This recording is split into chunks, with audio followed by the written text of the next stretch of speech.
আমি অতটা পারি না, তারপর ট্রাই করেছি। হ্যালো গাইস, সকাল বাজে 6:30।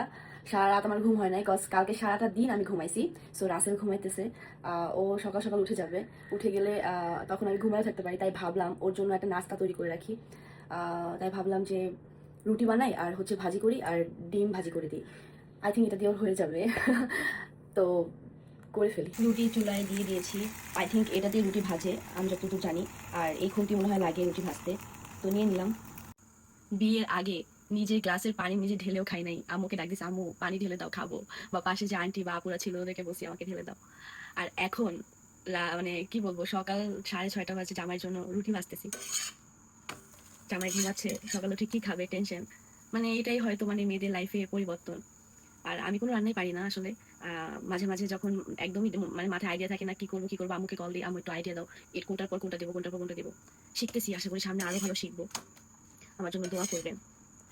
আর রুটি আমার ভাজা হয়ে গেছে মনে হয়, দেখেন রুটিটা ভালোই ফুলছে, ফুলকো ফুলকো রুটি, আই থিঙ্ক ভালোই হয়ে গেছে। আর না করি আমি এখানে আলু, ডিম আর হচ্ছে ধনিয়া পাতা দিয়ে একটা সবজি করেছি রুটির সাথে খাওয়ার জন্য। এটা হচ্ছে রুটি ভাজা শেষ, আলু আর ডিম দিয়ে তরকারি বানানো শেষ।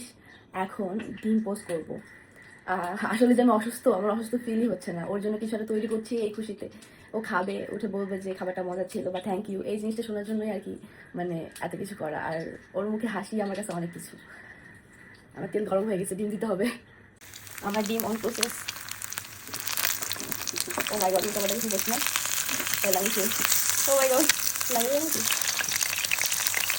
ও একটু জন্য বেরিয়ে গেছে guys। আমি তেল কম দিচ্ছি কারণ ও তেল কম খায়। আল্লাহ, ভাঙে গেলে আমি শেষ। সো রান্না বান্না কমপ্লিট, এখন আমার জামাইয়ের জন্য ব্রেকফাস্ট প্লেট সাজাবো।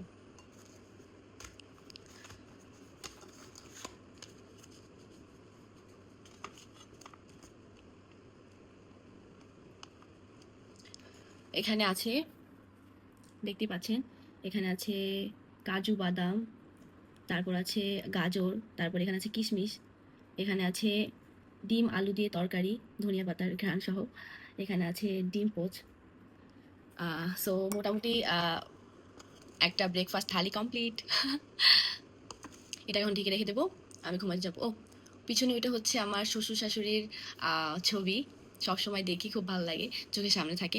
আসলে তারা আমাদের সাথে থাকতে পারলে আরও বেশি ভালো লাগতো, আমি সবসময় চাই যে তারা আমাদের সাথে এসে থাকুক। বাট আমার যে শ্বশুর মশাই, ওনার অনেক কাজ আছে ওখানে দেশের বাড়িতে, আই মিন রাজশাহী মোহনপুরে, এর জন্য উনি আসতে চায় না। আর রাসেলের তো ঢাকাতে কাজ আছে, রাসেলও রাজশাহীতে পার্মানেন্ট থাকতে পারছে না। সো এর জন্যই আমাদের দূরত্ব।